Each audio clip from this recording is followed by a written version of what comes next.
So the song, What Were You Thinking? This one is probably one of the most challenging songs I've ever written. Back in 2019, as some of you may know, I lost my brother-in-law to cancer, and he left behind his 3 little girls and his wife. And through that, I remember not long after his passing, I was out at the park with my son, my little one, and one of his girls.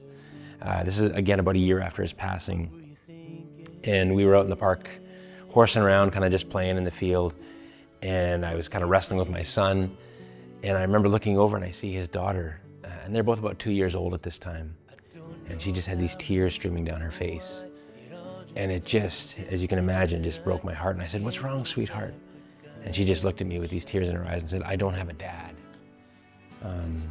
Kind of wrecked me in the moment, as you can imagine. So I walked her home, and as I dropped her off, I remember walking back to my place with my little guy, and I kind of just shook my fist at the sky to God, and I just said, "What were you thinking? How can you let this happen?"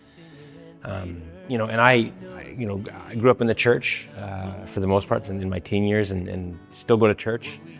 I never felt comfortable sort of asking the questions like that. Either, "What were you thinking?" It feels so rude to ask that. But it was honest and it was true and it was how I felt in the moment. And so I got home and I picked up my guitar and I wrote this song kind of about that experience, that idea of saying, what were you thinking? How can you let us have this experience and then have it kind of taken away from us like this? And so I guess another hope with a song like this is that it gives permission to the listeners to also wrestle with the great beyond, whatever that means to you. And I think that this is a song that allowed me to recognize that for myself.